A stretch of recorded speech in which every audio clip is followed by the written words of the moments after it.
लग्नाचे दागिने म्हणजे श्रीमंत पेशवाई दागिने, नाशिकचे सुप्रसिद्ध सराफ मयूर अलंकार सराफ। नाशिक शहरात गुंडगिरीला थारा दिला जाणार नाही, दादागिरी खपवून घेतली जाणार नाही, कोणालाही कोणावर अन्याय करण्याची मुभा दिली जाणार नाही।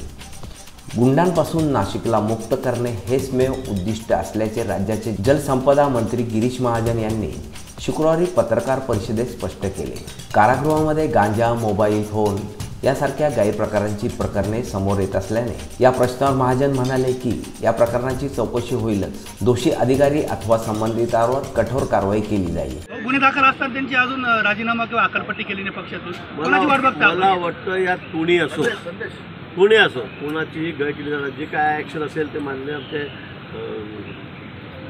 प्रमुख आहेत, अध्यक्ष आहेत, ते त्या ठिकाणी घेतील। पण तुम्ही बघितलं असेल, हे करत असताना आम्ही कोणाची गय केली का? पक्षाच्या म्हणून कोणाला अभय दिलं का?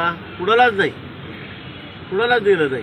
आणि म्हणून पक्ष कुठलाही असो गुंडाचा, तो आमच्या जरी पक्षाचा असेल तरी सुद्धा त्याची गय केली जाणार नाही। कुणालाही म्हणाला तुम्हाला जागा राहणार नाही किंवा मग याचं का केलं नाही, त्याचं का केलं नाही, म्हणून या ठिकाणी जो अशा प्रकारचे गुन्हे करेल त्या सर्वांवर कठोर कारवाई होईल। नाशिक शहर आम्हाला गुंडगिरीतून मुक्त करायचं आहे, गुंडांपासून मुक्त करायचं आहे। जितेंद्र इंगळे, मी नाशिककर न्यूज, नाशिक।